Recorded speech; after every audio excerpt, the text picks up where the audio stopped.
c'est l'un des artistes lorrains les plus connus au monde. Georges de la Tour à l'honneur en ce moment dans le cadre d'une grande exposition à Paris. Et tous les soirs, ici, dans notre feuilleton de la semaine. Après sa vie, hier, ce soir, son œuvre décryptée. Et c'est avec Laurent Parisot et Stéphane Matuchet.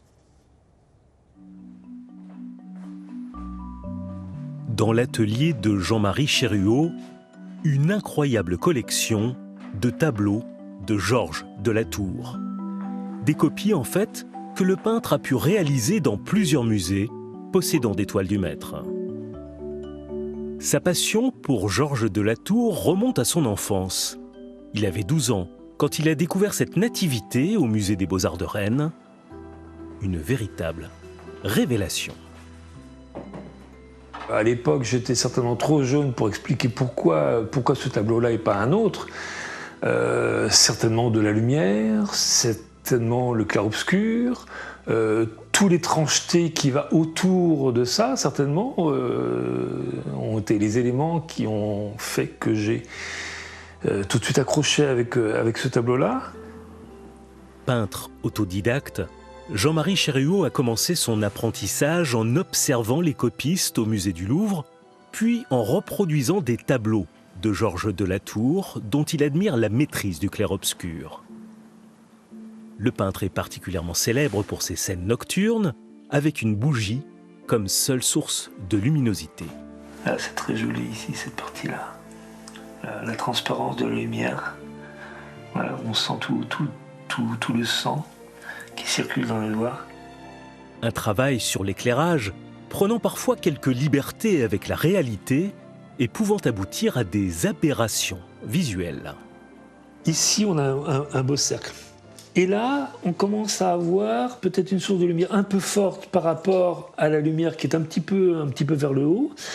Et là, on a des ombres qui sont un petit peu dans tous les sens. L'ombre portée du pied, ici, devrait être à la verticale de la bougie. Et là, elle part en diagonale. Spécialiste de l'histoire de l'art et de la civilisation des XVIe et XVIIe siècles, tout particulièrement en Lorraine, Paulette Chaunet a consacré plusieurs ouvrages à Georges de la Tour.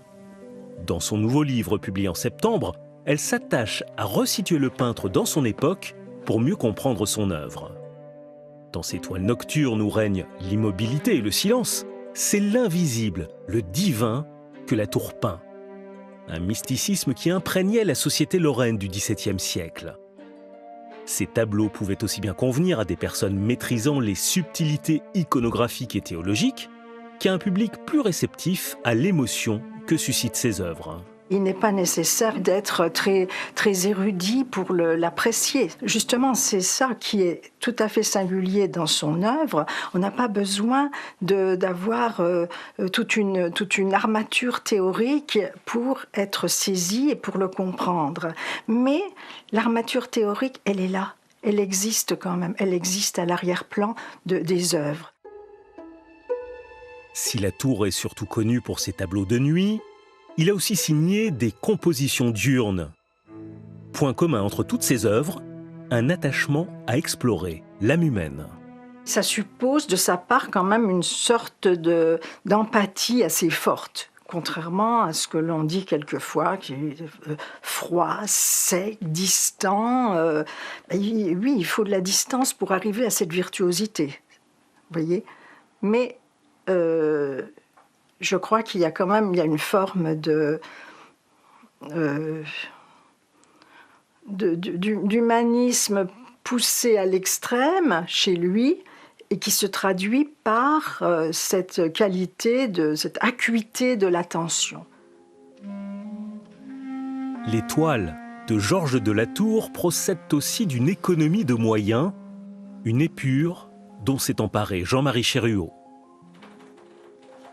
Dans ces toiles, comme dans celles du maître, des personnages sans décor, avec la lumière comme seule source d'action. Admirateur de Vermeer, Le Caravage et Velázquez, le peintre d'Épinal reste un inconditionnel de la Tour, dont il s'est approprié les techniques. J'ai voulu m'en défaire pendant un certain temps, mais je suis revenu parce que j'avais l'impression de tricher avec moi-même. pour pouvoir me défaire de Georges de la Tour. Donc je l'ai amadoué, et j'essaie d'en faire un petit peu autre chose. Évidemment, je ne fais pas du Georges de la Tour, mais il n'est jamais très loin. Il est toujours un petit peu derrière mon épaule.